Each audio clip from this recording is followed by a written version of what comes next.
wage garnishment. Stop collection calls and stop seizure of your tax refund. Give yourself a break. Stop the stress and get your student loan payments down to as little as $25 a month based on what you can afford to pay. 800-709-4395. 800-709-4395. 800-709-4395. 800-709-4395.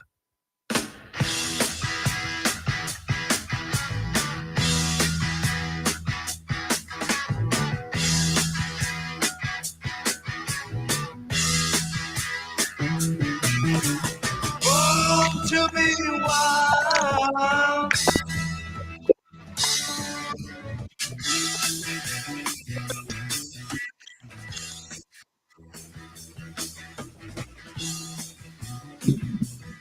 Good evening and welcome back to Texas Wild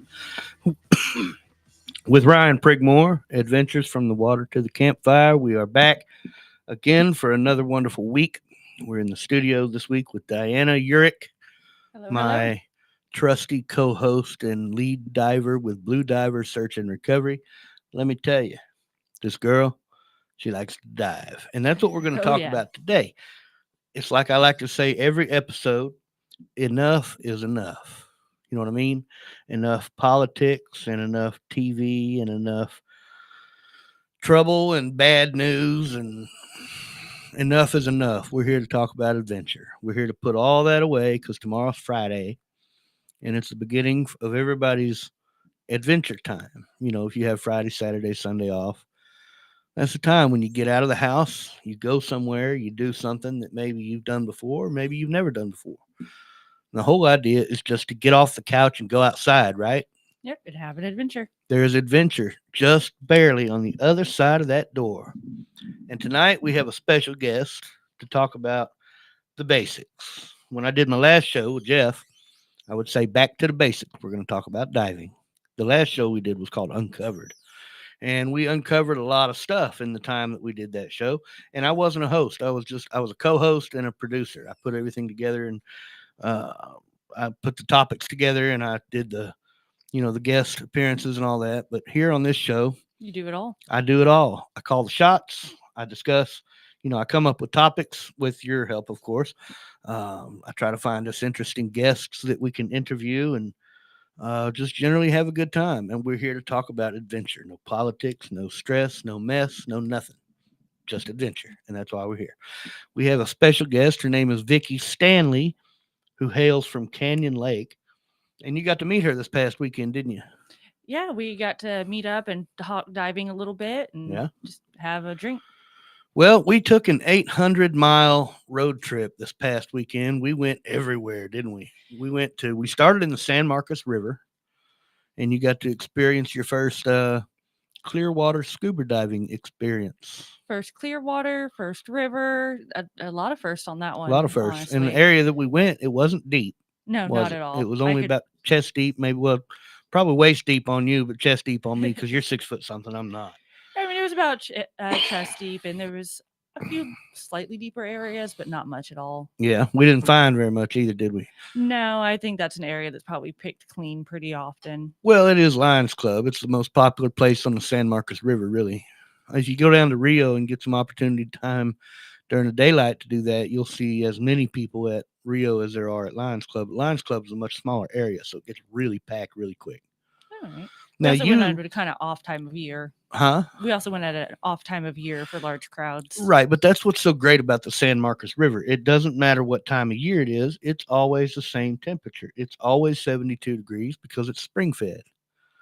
Yeah, and you and Dory, the lady that went down and joined us that night, she drove an hour and a half to meet us there to dive, and it was a lot of fun. Far. Now you and Dory, wetsuits all the way, but me, I pray for 72-degree water all winter long. It's all I'm waiting for. It's all I want is some 72-degree water. So in the dead of winter, we could take a road trip down there and dive in tropical conditions. where it's nice in the water, but as soon as you get out, I mean, you're going to need a sweater. Oh yeah, it would be quite cold out of the water. In the water, yeah, it was a very nice change from working up here in Wasn't it? 50-degree water. Well, we were right back in it the next day. We This didn't is get to true. enjoy it for long. The next Well, we day, had 2 days. We had 2 days. Hey, in- Brian. whoa, there she Hey. is. Hello. Hey. It's the That voice doesn't of sound like Tiffany. Vickie. That sounds like Tiffany. It is. Can you Tiffany is our wonderful station owner. Can you private chat or text me her number so I can help her? I think she's having internet. Oh, wait, she might be back. Oh, I think my she's goodness. back. Hey, She's there. Vickie. Can y'all see me? Looky We there. can. She's in. It's almost like she's here with us. Hey, Vickie, how are you? I am actually at my house here in Canyon Lake.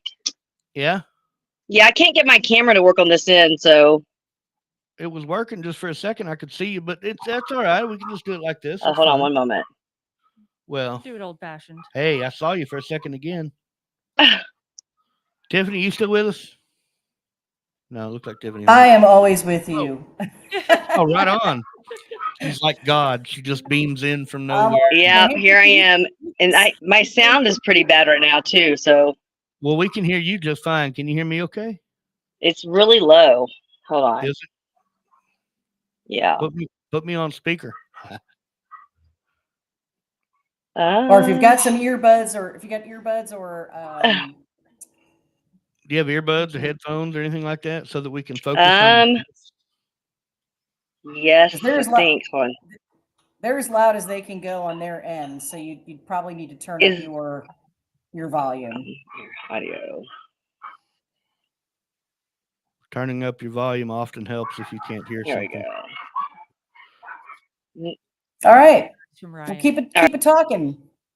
Well, I don't see the necklace that you went to so much trouble to get back from me, Vickie. Are you wearing it? No, actually, I'm not. I took it off this morning because I had to go into an interview, so I took it off. Vickie went diving with us some months ago when we took a trip to South Texas, me and Junior. I don't know if y'all remember Junior or not, but he's no longer, Oh, yeah. I would say he's no longer with us, but that sounds so bad. He's Sounds so still scary. alive. He's just not with Blue Diver anymore. He chose a different path.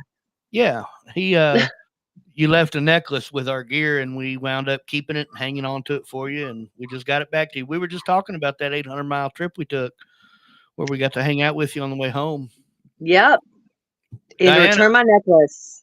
Yeah, definitely. I gave you my word that you would get it back, and I gave it back. Yes, you did. That was Diana's first blue water diving experience, her first clear water experience at Yes. Blue Diver Search and Recovery, and she absolutely adored it. Yeah, it was a lot of fun, especially seeing. And actually, a few episodes ago, we talked about invasive species. Yes, One we of the did. things that I saw in the river was this huge Precostomus. Those little, well, you think of them as little fish that you keep to clean your fish tanks and keep the algae down. Oh, those get huge in the river. I caught one saw out of the that corner big out of old my eye. football-sized one that you were talking about. It was enormous. It was. Easy 2 feet long. And I don't know, I was looking, I guess, to the left at first, and suddenly I had swept over, and it caught me off guard. It was quite interesting to see something normally attribute to being this tiny little fish that's just in your personal aquarium. But when you let those things waters, they grow. Yep. Those fish don't have any natural predators down there, do they, Vickie? I don't think so. So it's Do not just think like so. an armored catfish that has the right to Right. grow as big as it can. Oh yeah, it's a Yep. very armored fish, so it almost no predators mess with them. They do 2 different pole spear tournaments on the San Marcos River every year. I can't remember what months they are, but there's a winter tournament and there's a spring tournament. And the idea is just to go in and kill as many of them as you can find because of what they do to the environment and because they yeah. have no natural predators. They are at the top of the food chain. Oh yes, completely. There's a few fish that they do in those tournaments that it's just wipe them out. Everybody right. try to control these populations because they are so out of control. Now, Vickie, Yes. the whole reason that you're on the show is because all you really do down there is blue water river diving, right? Yes, that's all I do pretty much. Okay. In this when it's season, I'm out there every single night. I mainly do it at night. So So I you're like night diving. you're like the recovery diver of recovery divers down there. You're out there every day. You're doing it because that's what you do, right? Yes, it's my place of meditation, and also I can go out there and find stuff. So Right. And that's always nice to be able to meditate and to find stuff. I mean, that's yes, and it's all treasure, really. yeah, Anything you dig up I for do a my find. best. I do my best whenever I find stuff. Any phones or anything, I try to return to the owners. So, I hold for 30 days and I post as much as I can. And Right. I've had a pretty good success rate on people contacting me and coming and picking them up. But there's been quite a few too that I couldn't find the owners, and so that's just how that cookie crumbles. Well, and there's a lot of times people go down there to tube the river. It's something they've never done before. They'll probably never be back, and they live out of state, etc. They're here to see family, and it's a big thing to do is to go tube the river, right? And Yes. they'll drop their phone in the river and have it replaced by the next day, and they don't give it another thought. Yeah. They don't think to post about it. They don't think to get on the search and recovery pages and say, hey, I lost so and so in the river. Did anyone find it? It's just not a concern. Yeah. Most people just think it's gone. It falls in the river. They think current got it. It's gone. Right. And that's Yeah. not the case, is it? No, not at all. So 'Cause many the things stuff goes just fall straight straight down. Yeah. I know the phones I return to people, like when I've contacted the owners, they're like, oh my gosh, they would just be so surprised. I can't believe you found it. We looked for it forever. And, Yeah. Usually they just looked right over it. But Well, and that's the funny thing about diving in a river. It has such different qualities as diving in a lake because, again, most of the stuff goes straight down, sure, but Diana lost a fin in the Kamau River. And can you imagine how hard it is trying to fin your way upriver with one instead of two? oh yeah. I mean, you might as well just forget it and come back later. Yeah. I'm glad you were with me on that dive because trying to get that back on my own, I'm sure I looked a fool. I was telling her about how I lost a fin in Lake Granbury last year while I was recovering a sunken bobcat, and the machinery, not the animal. But I managed to finish out the job, but I was swimming in circles. Yep. Like a one-legged duck. Pretty much. Exactly. A one-legged duck in a swimming contest. Yep. The reason I wanted to have you on the show is to kind of go over differences between what we do and what you do. Most notably, what Diana learned was that snorkels, while completely superfluous and pointless in what we do actually serve a purpose in other San Marcos River or Kamau or the Guadalupe or even Canyon Lake. There's stuff you want to see, and you don't want to take your air while you're on the surface, right? Yeah.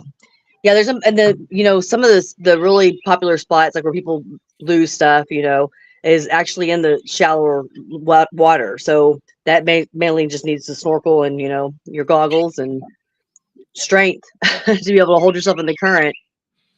What is your backup air supply? Do you have one? Do you use one? When I'm in the river? Yeah. If I'm in shallow spots, no, normally not, no. So you just rely strictly on your tank? You don't have like a bailout supply? No. Well, I guess you're not doing a whole lot of safety stops, are you? No. Because the parts in the river that I'm doing, like the deepest part, was probably that part where we went to find that bracelet that one time. That's probably like the deepest spot of the, deepest points of the river. Let's talk I don't know about how deep that was. That was an interesting case, wasn't it? That's how we met. That is how we met. Yeah. The gentleman had lost a phone and a gold bracelet inside the same bag. Oh no. And what made it interesting was that I found the phone outside of the bag. Oh no. I never found the bag. I never found the bracelet. But then what a week or a couple days later, somebody else, Charlie, right? I'm not for sure who went out there. I think it was Charlie, but he went out there and found the bracelet. Oh, good. I don't remember if it was still in the bag or not, but it looked as if somebody had come along and found the phone in the bag with the bracelet and took the bracelet out and chucked the bag and the phone and left them both in the bottom of the river. The phone I found while he was there. He got his phone back that day. So we knew we were in the right area. Right. But I canvassed that entire area and there was no bracelet, no bag. So I don't know what, I don't know what happened. Maybe it came Actually, the owner of that bracelet, I think he went and got a metal detector. He did get a metal detector. I think he's the one who found it. Because actually, after he found the bracelet, he wound up meeting up with me and he gave that to me as a gift just for helping out. He gave you the bracelet? No, he gave me the metal detector. Oh, that's the Oh. one you had at Yeah. that night. That's awesome. Oh, Yeah. okay, cool. I was thinking it would be an odd thing for him to give you the bracelet because No. I mean, he was really searching for that thing. yeah, he really wanted it. Yeah. Did he say it was gold? I think he said it was made out of gold.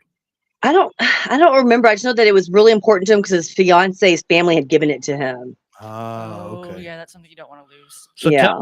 tell me about your little metal detector. Have you had a lot of luck with it? Oh yeah, I've actually it's amazing actually. It's just a little handheld. I can't remember the brand. It's some just generic brand, but I have gone out here in the river and I found a couple of rings and some necklaces. Obviously they're not, expensive. And then a bunch of beer tabs. Oh yeah, you're gonna find all those. Yeah. Beer tabs. There's my another pocket's search and better. recovery diver. His name is Jake Kohler, but he goes by the name Dalmyd, Dallmyd, Hmm. and he uses that exact same one. And he's found all kinds of stuff with it, like guns, Really? jewelry, and money. And I mean, that dude's prolific on YouTube and Facebook and TikTok. He finds all kinds of stuff. Wow. Yeah. So tell me a little bit more about your search and recovery. Do you have a business name? I have not fully set up all that stuff. This season I will have everything, ready to go and start posting. Yeah. But I have not come up with a name just yet. You have a logo yet? No, I have not. I should. I've got a few samples, but I haven't figured out which one I want just yet. Right on. Cool. Well, what are you leaning towards? I don't know. I mean, the names I'm thinking of are very, very just broad and basic. Just Canyon Lake Rescue and Recovery. Do you do rescue? No, I do not. Maybe don't put that. Maybe I shouldn't. Maybe it's just a recovery, right? Right. By the time they get around to hiring us, Vickie, it's never a rescue. It's always a recovery. I know. That's the unfortunate part. There are, dark sides to this business, but we like to try to keep it light and airy if we can and talk about all the fun stuff. But, comes with the territory. If you can breathe underwater, one day you're going to be called on to recover a body, especially if you spend a lot of time hunting for stuff. Your name's going to get out there. People are going to know what you do, Didn't you do a recovery out here last year? We did. We did a search and recovery of a young man named Amir Ali at Potter's Creek, Canyon Lake. Okay. Yeah, I remember that actually. Yeah, poor guy. They said he walked away from his campsite at 9:00 at night, and he was never heard from again. He was young, wasn't he? Like He was 22 years old. He was set to graduate college in the next week or so, and there were a lot of different details about the entire case that didn't really add up for me. And I know he was in the ground by 10 a.m. the next day based on his religious preferences. His family had him in the ground by 10 a.m. the next day. And, no autopsy, no investigation. They shut it all down immediately. They just said, we want to be done with it. And after 5 days, I get it. But, there was something to it that I just didn't understand. Yeah. We might be coming back down there soon on another job entirely. So if we get that call, you'll definitely be made aware, and you're welcome to join if you want to. Yeah. I mean, I'm trying to build the courage. At one point I was actually going to take a class. I guess it was in Seguin for rescue and recovery. And then I got to thinking about it. I don't know how I would handle coming up on a victim, a body, especially if it has been submerged, for a few days. I don't know if I'll be able to do that. Yeah, it's not pleasant. It's not pleasant. And the worst part is when you find them in the dark, because you're expecting it on one hand, but you're not on the other. Yeah, you never. Yeah. Yeah, you're never really quite prepared for that one. So as a blue water search and recovery diver, what other types of special equipment are you, do you prefer? I know you use a backplate and wing, right? Yes. Tell me about that. What brand do you have? I have a Scuba Pro. I think that's what I have too. I honestly don't know the names of any of my stuff. You saw my equipment that I had. I think it's a Scuba Pro though. I thought the one you had that day was a Hog. I don't think so. Or maybe that was Dory's. I think that was Dory. It may have been Dory's. Dory brought her Hog down, but I don't remember what you were using. Yeah. What type of I def- regulator do you use? I do not know that either as far as the details on all that. You don't know what kind of gear you have? You don't I know don't know what kind of gear it is. You asked me that when you'd see me, and I was like, I don't know. I just got it like that after I finished like taking my classes. I just purchased it, and I don't know what any of it is. It just works. I see. Well, I mean, that's all that counts really at Yeah, the as end of the long as it day is works. whether or not it Yeah. supplies the air. That's all you need, right? Yeah. I use a Sherwood Brute first stage and second stage. My backup air supply is a Ziegel, and my buoyancy controller is a Scuba Pro Tech 40. It's meant for tech diving down to 200 feet. I don't do any tech diving. I have no interest in doing any tech diving, and I have no interest in going down to 200 feet either. But I take comfort in knowing that the gear that I have was meant for it. That tells me it'll Yeah. probably What's the be deepest good. you've What's the deepest What's the I've deepest dove? you've dove? Hmm. 100 feet for a cell phone at Lake Whitney. It was lost off a cliff. Wow. I'm telling you, man, that cliff was at 30 at the topographical map that I had for Granbury at the time must have been really old because it told me I could expect to find the bottom at around 38 feet deep. At 38 Uh feet deep, staring into a dark black abyss. The ground is clear as huh. tap water, but the ground is nowhere to be found on the bottom at 38 feet. There's nothing there. I'm looking down past my fins and it just gets darker and darker and darker. I finally found the bottom of the cliff at about 55, and it continued to slope off into just a complete and total sheer vertical drop. And I wasn't prepared for all that. So I stuck close. I stuck around between 180 feet looking for that 180, okay, 80 Yeah. to 100 feet looking for that phone. I never found it. I'm sure it just kept on sliding down that water slide, but we took the drone out there. We tried it with the drone. We couldn't find it. I think I dove it twice looking for it. Never found it. And the guy was happy to pay for the effort, but when I came up after that first dive, I really had to just tell him, there's a good chance this ain't gonna work out. I'm very sorry, but I can get you some video if you want to see it. But it was a lost cause, and I felt bad for the guy. I drove a long way for Yeah. that phone, and I couldn't find it. Now, you don't do any kind of lake work, do you? No, actually, I have not. Last year, this lady, she was referred to me by someone else. I had actually found their stuff for them. She had lost her cell phone over at the cliffs by the dam.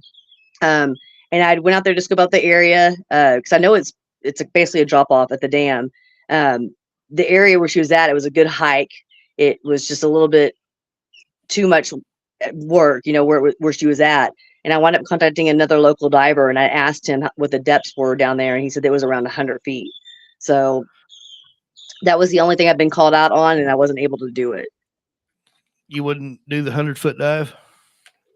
I didn't have anybody to go with me, and yeah, I think I would definitely need a buddy with me on something like that. I think I got that same call last summer. Yeah.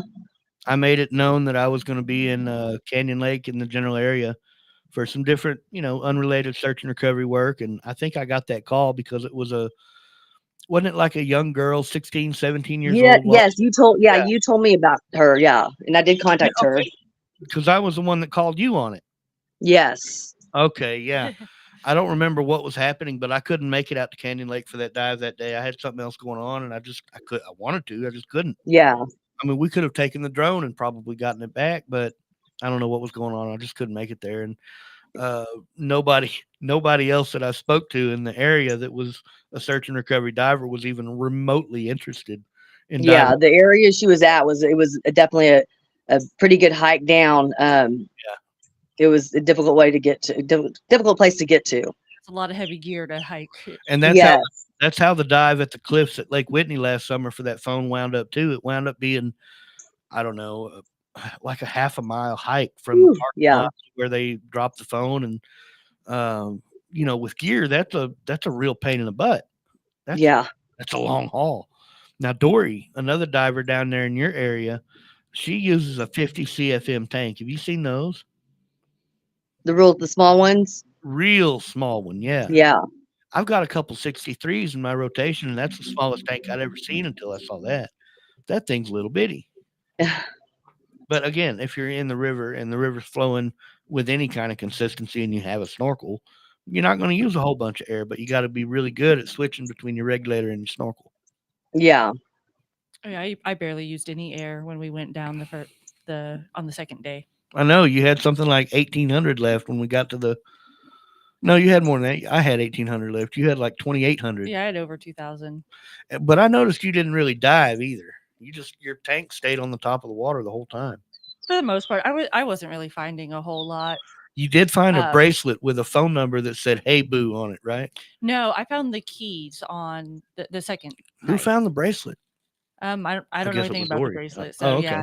yeah. She had a pocket full of just random things. I was finding a lot of hair ties. A lot of hair ties. Very disappointing. There's a lot of hair clips too. Oh yeah. A lot of those scrunchy clips. A bunch of vapes. Oh yeah. They what do y'all call them down there? Adult pacifiers or something? Yes. Okay, now, do you know Chris? Come out, Chris. Oh yes, I do. Have you dove with him? No, I have not. You haven't. No. Have you spoken with him? Yes, I have. There's a couple guys out here I've spoke with, like, Messenger, just, sometimes they'll actually have dives go out, at the dam, Right. and they're all kind of in the group chat. I've talked to them, been in the same message group, but I actually haven't gone out with them. Oh wait, there's a whole South Texas message group of search and recovery divers. Guadalupe divers. That's kind of cool. I didn't know that.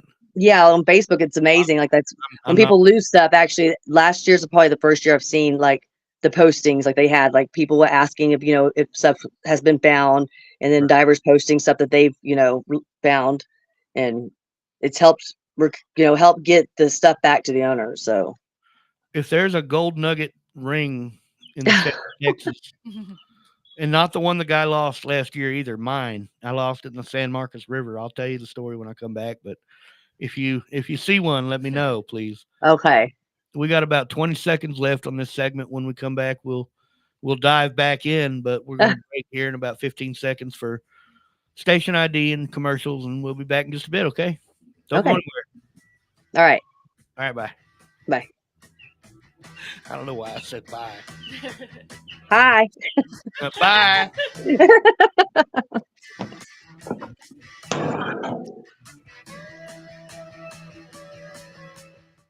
Let's be honest. Wheelchairs are heavy, bulky, and ugly. If you carry a wheelchair in your car to take care of a loved one, you know how hard it is getting that clunky, old-style wheelchair in and out of your car. Introducing the Feather Chair Wheelchair. At 13 pounds, it's the world's lightest wheelchair. It folds in seconds and fits neatly in your trunk, backseat, or closet, so you can take it everywhere. And it's only available right here. Order yours today and get a free wheelchair case, a $50 value, yours free. The Feather Chair. The world's lightest wheelchair is just $4.99 with easy payments as low as $16 a month. Sorry, no Medicare or insurance accepted. So call right now to order yours. 800-823-5826. 800-823-5826. 800-823-5826. That's 800-823-5826. Fast Track Student Loans can get your student loans out of default, stop any wage garnishments, stop collection calls, and stop seizure of your tax refund. Give yourself a break. Stop the stress and get your student loan payments down to as little as $25 a month based on what you can afford to pay. 800-709-4395.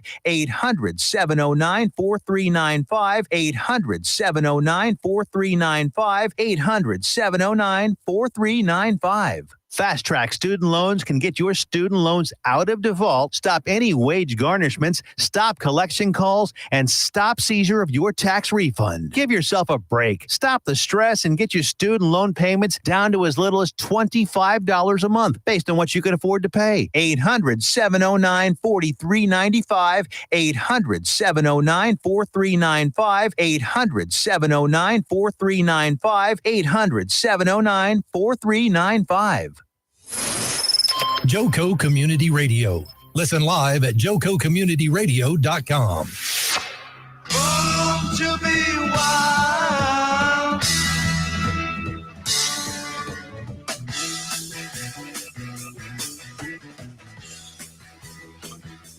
Joco Community Radio is proud to be the voice of Johnson County, Texas, and is live 24/7 on the TuneIn Radio Network.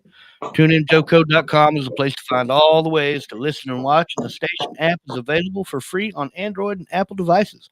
Simply search your store. Check out our lineup and more at JocoCommunityRadio.com. This episode and more brought to you by Next Level Claims, making your insurance work for you. Reach out to your Texas sales rep, Nona Reed, at 844-839-4245. That's Nona Reed, 839-4245. And be sure to dress your arms and more at thetiffy.com. Vickie, we're back. Well, we're back, but Vickie isn't. That's all right. She'll be here in a minute. Diana? Yes. Tell me about some of the things you learned on our 800-mile road trip. Let me preface. 800 miles, 3 rivers, 1 lake, 7 dives, and a lot of fun. So, tell me a little bit about what you learned on the 800-mile road trip between here and there. And Vickie, feel free to chime in with anything that might be pertinent to what she's going to bring up. Okay. Well, kind of as we were mentioned earlier, the number one thing is always make sure your flipper is tight. Right. You don't want to have loose slippers in a river, do you? No. Because you'll lose one. Yeah, and once you lose it, it's really hard to retrieve it. Trying to swim upriver with one fin is a workout. Yes, and it was a failure. Luckily, you were there with 2 friends. Yeah, well, I was just across the way. I had given away my flashlight, though, and I didn't have it. So, and Diana had the other one. So I was kind of hunting in the dark, but I did locate it. I didn't. I thought I gave the light back to you. I don't think I took it from you when I went looking for your fin. Oh, yeah, I think you just dove. I tried to hand it to you. I don't think I had it. I did try, though. What else? What'd you learn about your weight? Well, Not your own personal weight, but like the amount of weight you have to dive with. Yeah, the amount that I have to dive with. So I thought, or I got a new wetsuit, and in trying it out. Now let's be real about this, Vickie. It's not just a wetsuit, okay? She has a 7mm semi-dry suit with a built-in hood. Oh, wow. Far and away better than a wetsuit. Okay, well, that it's a little wordy, but sure. The dry suit, semi-dry suit. 7mm semi-dry suit with a built-in hood. Well, whenever you put on a new suit, you have to figure out how much weight you need to use in order to get it down. So whenever the first time we had done a job, you threw 10 pounds on each side on my VCD, and it worked. But that was just one trial, so I know it That was a different suit too. But I thought it for the. It was a 3mm. I put 20 on you for the 3mm first. And it worked, but you're a little bit overweighted. And then we did 20 with the 7mm also. Okay. Yeah. Yeah. Anyway, sorry. So, anyways, I was thinking that maybe the 20 pounds was a little bit too much. Mm-hmm. So I decided to try and see if I could go a little less on the weight. I tried 16. That was definitely a mistake. Tried 18, and that was still just a little bit a little short. So it really is 20 is the magic number in order for me to get the more buoyant suits down. Right. And now when you take that suit down to the salt water, you're going to find you're going to need about more. 35 pounds to get down. Have you ever dove saltwater, Vickie? No, I have not. It's a whole different animal altogether. Yeah. Mm-hmm. You think you do a lot of work rinsing your gear off now? Wait till you dive in salt water. Everything has to be rinsed out with fresh water as soon as you're done. Because, that salt will get in there and just cause all kinds of problems, corrosion and whatnot. And the salt can also eat away at the plastic on different parts of your gear, too. Mm-hmm. I had a Ziegel buoyancy controller that was my go-to. I relied on it. I would have bet my life on this thing, and I did many times. But it was 2 summers ago, I had a call for a lost wedding ring up in Lake Bridgeport. In the area where I was diving, it was just boulders everywhere. The huge freaking boulders on the bottom of the lake. And so I had to cram my metal detector in and run all the different circumferences of these boulders, and I couldn't tell which ones I'd done and which ones I hadn't. But in the middle of the job, I went up to the surface and I had to adjust something on my rig. And on going back down, I pulled my inflator hose because it has a valve in it, a dump valve. And when I pulled, the threads on the bladder on the back came loose, like just disintegrated Oh, into nothing, and I started sinking like a rock. Couldn't stay on the surface. Had weights on, had a tank on. oh no. It was rough, and I had to take it off and drag it to the dock and get it out, and it was bad. So if you buy used gear, make sure that I didn't do this apparently. Make sure that it's not corroded from the salt water, especially. Right. But make sure that if you do dive salt water, get it out of the water, get it rinsed off as quick as Every you can time. because you don't want that stuff to set. Just dead air. I got no comment from either one of you. I love it. Like 2 seconds ago. What else We you were just learned, talking Diana? at the same time. That I can dive 54-degree weather. It sucks at first. It does. The jumping in is miserable. Mhm. The adjustment. But once you're under the water and working, it's You can not forget that you were bad. cold. Oh yeah. And then what did you learn about subsequent dives in 54-degree water? Every time you get in, it's more miserable. Yeah, because your body has to adjust to the temperature change. And then you get out, it automatically tries to warm up, right? And then you just do it again, over and over again. And your body, at one point, shivering is the first sign of hypothermia. When you start shivering, it's time to go. So, every time you get out and try to warm up, get back in, your body just has to go through that shock stage again and try and acclimate all over again. It gets harder the colder you get. Yes. By the third time, my body was just like, "Do we really have to do this again? Really?" What kind of suit do you wear, Vickie? My shorts suit is, I don't know any of these details. It's Is it a 3 mil? Is it a 5 mil? I think it's a 3 mil. Do you ever have problems staying warm in it? I mean, when I'm diving out here in the river's pretty cold year round. I mean, it's doable, I don't, it insulates me a little. So, Right. And yeah. It's interesting that this particular disparity between what you do and what we do, we don't, we have a break in between 6 months about where the water is not, comfortable to dive at all. So we wear dry suits, we wear thick 7 mil wetsuits, and we get in and we do it because that's where the money is. But where you're at, the water is always the same temperature. So you don't have to worry about having to find thermals in a dry suit. Yeah, no. Man, oh, how I'd love to live down there. But the area is so saturated with divers. Oh, There's no money to be made. Yeah. I mean, there's probably what? I know of at least 15 divers that patrol all those rivers. So what you find, you're lucky to find. What's there, you're lucky it's there. Picked over. Yeah, it's already multiple times a day by several well-qualified divers. What you're able to find, you're lucky it's still there. I mean, there's people waving metal detectors up and down those rivers all day. And I know that they're really territorial too, aren't they? Yeah, a little bit. Yeah. Like if I could get the chance to do that all the time in your area, I would want the tube shoot. Like I would start a fight for the tube Yeah. shoot. Well, where I live at here on River Road the Guadalupe is right across the street from my house, right? So this area is more private than it is, at the Horseshoe. You only have the people that are staying at the campgrounds that are tubing down this area. But so there's not too many. You don't get tourists with scuba gear either. No, not too. But yeah, every once in a while I'll see a diver out here, but it's nothing like at the Horseshoe or the Canal where it's saturated, as you put it. Right. I mean, there's freaking divers everywhere, and it didn't used to be that way either. Yeah. It didn't seem like it became saturated with divers until like 3 or 4 years ago. I know the divers were there, but there wasn't 50, 100 of them like I know there is now.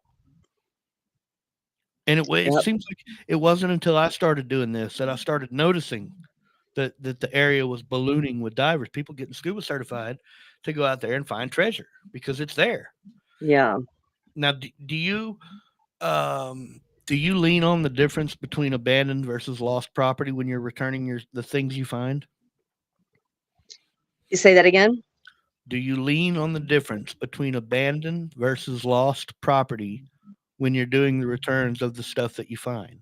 You were explaining that to us when we were eating dinner the other day, as far as the definition of abandoned and lost. Right. Lost is they know where it is, but they cannot recover it on their own for whatever reason.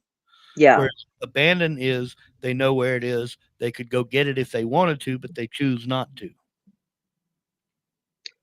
So In an instance where a phone is sunk underwater, it's not abandoned because it's lost. It's lost because it's not abandoned. The owner knows where they lost it, but because they can't breathe underwater, it's to them unrecoverable. yeah. So it's not abandoned because it's only simply lost. Abandoned would be the guy took his phone and he left it on the concrete at Lions Club and said, I don't want this. I'm going to walk away from it. Mm-hmm.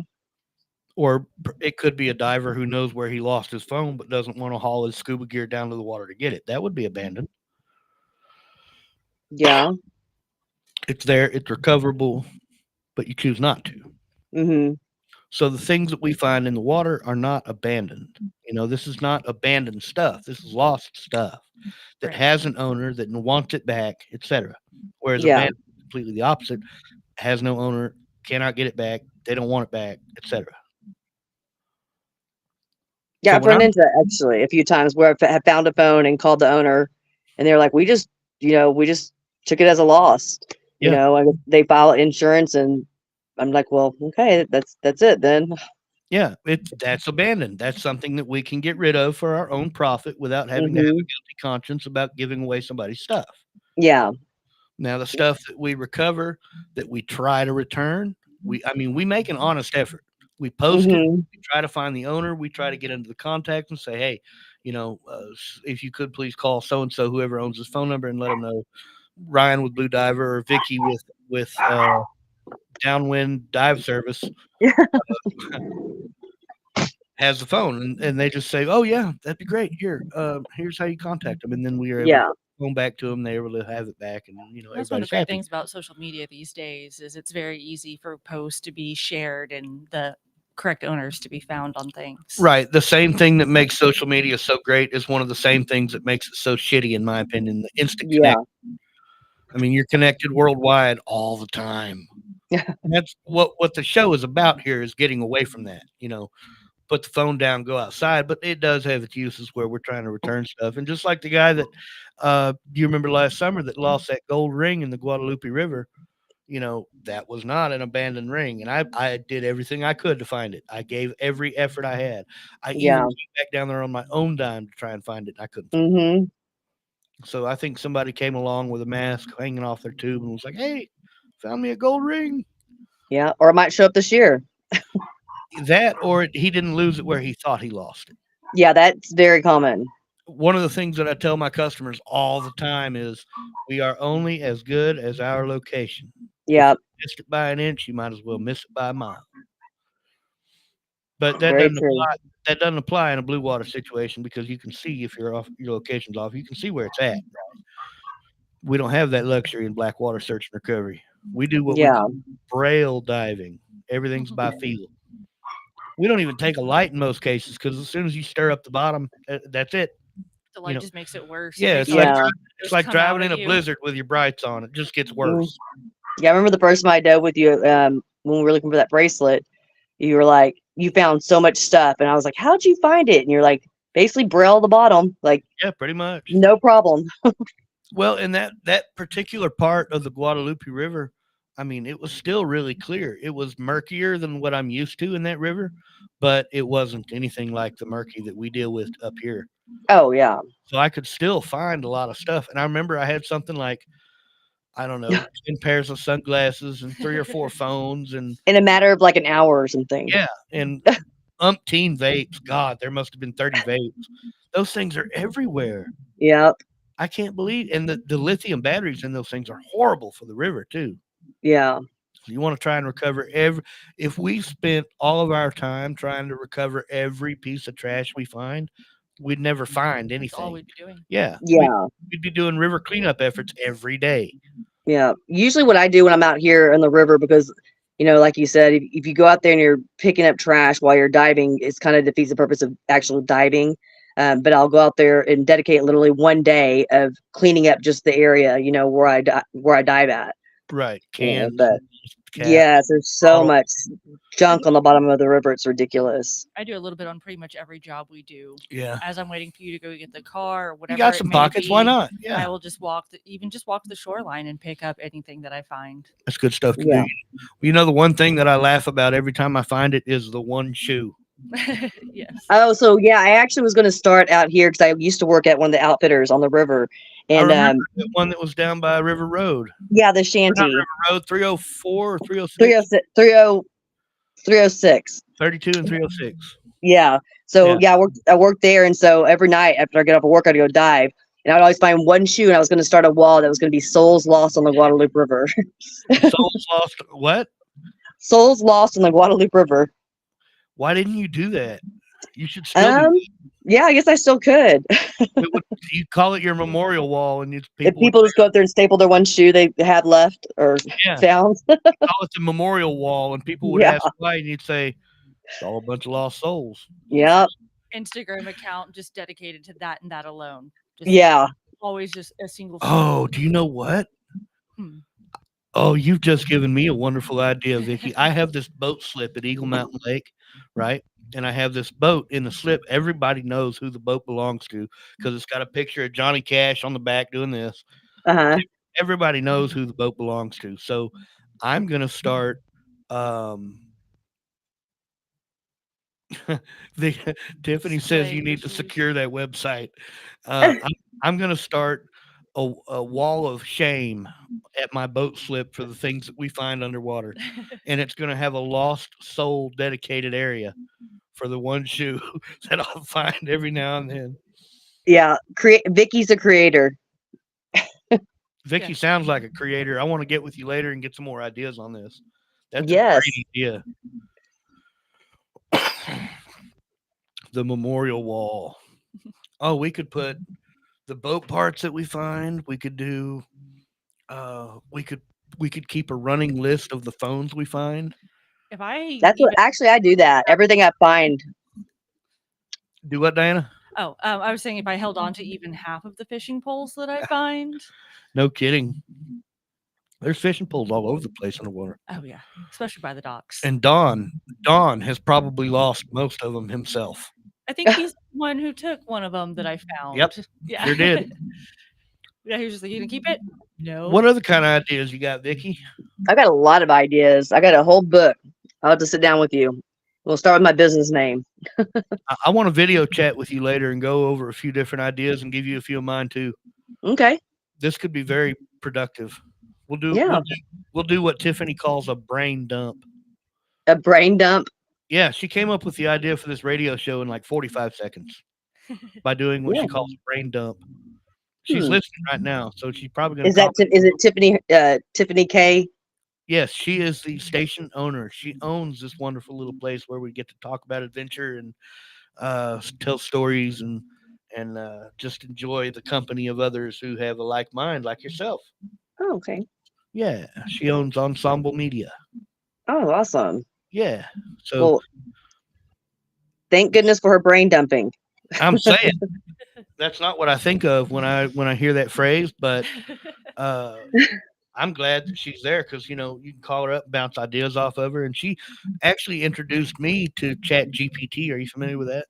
Yes, I am very familiar with that. It's cool. I'd never heard of it. I'd never used it before, and then she said, "Do you know how I came up with that many ideas inside of 30 seconds?" And I said, "No." She said, "Well, I asked Chat GPT about it." Yeah. And that was that. Mm-hmm. Got me off and running. I mean, I love having She even instant printed answers. it out for us. Yeah. It's like, here's your paper. You're more than welcome for the shameless plug, Tiffany. I love it. I love this whole idea that we can love you too, hon. That we can come up with these ideas right off the cuff. Like I said, I love instant answers. So if I want to know something, I like to be able to go find the answer immediately. I will Google anything. Yeah. When we were kids, we didn't have that. We got to just wonder about it. Encyclopedias. A lot of library time. I spent a lot of time in the library. We had an encyclopedia set when I was a kid, but it was old. Yeah. EMG. Tiffany says EMG, a radio and podcast collective. That's what she owns. That's the Oh. Ensemble Media Group. Hmm. But yeah, we had an encyclopedia kit when I was a kid, but it was old. So we got to read about antiquated knowledge, but it was still useful. Even still useful today. I remember most of it. I had this thing for physics when I was a kid. I wanted to learn everything I could about physics. Physics was not one that I terribly enjoyed, but some of that is also who you're learning from. Yeah. I wonder how much stuff is in encyclopedias back then that actually is added knowledge, or like evolved knowledge. It's not true as it was back then as it is now. Right. So much of history has changed. They've changed their perspective on a lot of different stuff since then. Yes. I can't go into specifics because I haven't had my religious sacrament yet this evening, so I'm foggy on all that. But I'll get there eventually, I promise. So tell me about the coolest thing that you have ever found underwater. When people ask me, it's usually the Rolex, but there's been a few different cool finds that I've had. Tell me about your coolest finds. I mean, I found a huge gold Jesus cross that had a bunch of diamonds in it. When you it say was heavy. Huge gold Jesus cross, how huge are we talking about here? I mean, it was probably like 2.5, 3 inches, and it was like filled with, like a necklace pendant. Yes. Yep. Okay. Did you return it? Were you able to return it? Actually, I did not. I didn't. I mean, I asked people in the area, other divers, if they've had anybody, asking if anybody's located it. But at that time, social media wasn't used how it was today, and this was probably 7 years ago when I found this. What'd you do with it? I still have it actually in my safe. You want to sell it to me? I don't know. Take some pictures. I want to see it. That sounds cool. Okay. Yeah, I have my Jesus cross, and I've found a bunch of really, really ridiculously expensive glasses that I don't know why anybody would wear them. Tubing. Some Versace's. I have a pair of what are they? The really expensive ones. I don't know. Cartier. Cartier. Oh wow! I have a pair of Cartiers on the dash in my excursion. Oh, I found some Burberry and Versace. $3,500 used. Yeah. There's a used market for these glasses. I've never heard of them. What else? Let's see, what else have I found? I found a couple of Apple Watches. Those are cool. They work underwater. Yeah. Yes, they do. And let's see, what else have I found? It's pretty much it. I found a couple wedding bands. I found a few of those myself. All the rings that I wear, you probably can't see them, but you've seen all my rings, right? Yeah. And the bracelets. I found all that underwater. And my watch. My watch was a drone find. You'll have to come out sometime when we have the drone out and play with it. I really want to see it operate. It is so cool. It's like watching a video game. Yeah, it's like playing a video game, but it took a year. I'm only barely proficient with the controls now. It took a year to get comfortable with them to where I could make it do what I want it to do. Yeah, I definitely want to see it operate. It is so much fun, Vickie. At this most recent job that we did in Canyon Lake, did I tell you what happened? I accidentally kicked my camera off the dock. Yes, you did.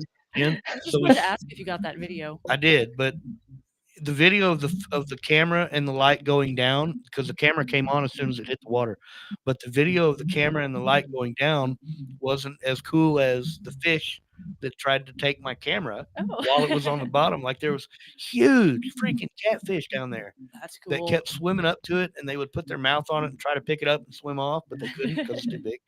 Did you see any gar while you were down there? Huh? Any gar? No, I didn't see any gar this time. I saw one last time I was there, and it wasn't that big. I saw one in the river. Do what? I saw one in the river, but not in a lake. How big was it? It was a baby. He was pretty small. Yeah, like how big? Forearm maybe. Forearm? Yeah, it's a little bitty one, isn't it? Oh yeah. He was tiny. Yeah. But no, it got the video of the drone coming down to pick up the camera, but all you could see was the lights from the front of the drone. You couldn't tell it was an actual drone because the lights were on. Oh yeah, that makes sense. But the coolest part was all the fish that came up to the camera and tried to swim off with it. I didn't expect that. I didn't think they'd try to pick it up. Well, we've got about a minute and 40 seconds to go here, Vickie. We're going to kind of just start to wind it down a little bit, but Okay. say thank you for being on the show with us tonight. We've enjoyed having you here, and we've enjoyed. Thank you for having me. This is definitely an experience, something I haven't done. So It's kind of fun, isn't it? yeah, it is. I'll make sure and ask you again sometime because you've made a wonderful guest. I mean, you've got Oh. plenty to talk about. The whole idea of having a radio show is to have something to say. So here we are. Well, like I said, we're going to brainstorm my business ideas and we'll get back on here when I got everything together. Oh man, I can't wait. That's going to be so much fun. I'm already It's going to be, thinking about the different stuff that I can get out of my big, huge collection of underwater treasure that I could put on that wall of shame at my Yeah. boat. I think that'd be so much fun. And people can Yeah. walk by and get an idea for, what's going on currently with Blue Diver Search and Recovery. That's not a pun either. The only ones Sounds I like have one, to but it add doesn't. currently are there's the first night that we dove in the river, croc charms. I found Oh two yeah, of them. croc I have charms. a Peppa Pig one. what was it? The croc shoe charms. Little Oh my gosh, charms. I have so many of those. Those were, I found two in a very short amount of time, and I was just laughing. I was like, guys, come on. Yeah. Well, Well, again, thank y'all for having me. you're very welcome. Thanks for coming on today. It was great to have you on the show. You made a wonderful guest, and if you stay tuned, we have High Tea with Kim and Alyssa coming up. Very fun Sip show. it. What is it? Sip it, spill it, savor it. Yeah, it's a lot of fun. You ought to listen. Give it a chance. Okay, I'll definitely listen to it.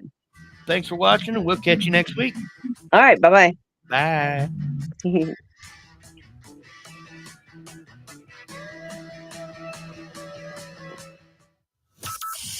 From Burleson to Venus and Grandview to Godley, this is the voice of Johnson County, Joe